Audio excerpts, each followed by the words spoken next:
అసలు thyroid tablet అనేది ఎప్పుడు వేసుకోవాలి? హలో ఆల్, నా పేరు doctor Ajith Mohammed, senior consultant physician and diabetologist, Osmania hospital, JPN road, Warangal. అసలు థైరాయిడ్ టాబ్లెట్ అనేది ఎప్పుడు వేసుకోవాలి?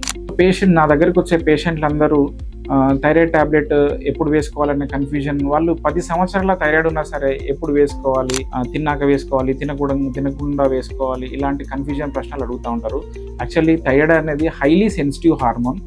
దీని యొక్క అబ్జార్ప్షన్ కూడా చాలా సెన్సిటివ్గా ఉంటుంది. కాబట్టి ఖచ్చితంగా 30 నుంచి 60 నిమిషాలు ముందు, బ్రేక్ఫాస్ట్ కంటే ముందు వేసుకోవాలి.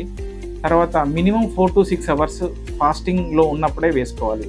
అయితే కొన్ని వేరు సందర్భాలలో కొన్ని ఆచారాల ఆధారంగా ఎవరైనా ఫాస్టింగ్ ఉంటే కనీసం 4 to 6 అవర్స్ ఫాస్టింగ్ ఉన్న తర్వాత థైరాయిడ్ టాబ్లెట్ వేసుకున్న తర్వాత కనీసం 30 నుంచి 60 నిమిషాలు ఏమీ తినకుండా ఉంటే థైరాయిడ్ టాబ్లెట్ యొక్క అబ్జార్ప్షన్ అనేది చాలా మంచిగా జరుగుతుందని చెప్పవచ్చు. అయితే దీంతో పాటుగా ఇతరత్ర టాబ్లెట్లు వేసుకునే పేషెంట్స్, అంటే ఐరన్ టాబ్లెట్స్ కానీ, కాల్షియం టాబ్లెట్స్ కానీ, ఇతరత్ర టాబ్లెట్స్ వేసుకునే పేషెంట్స్ ఎప్పుడు వేసుకోవాలి అని అంటే, ఈ థైరాయిడ్ టాబ్లెట్కి మరియు ఈ ఐరన్ మరియు కాల్షియం టాబ్లెట్స్కి కనీసం 4 to 6 అవర్స్ గ్యాప్ ఉండేట్టుగా చూసుకోవాలి.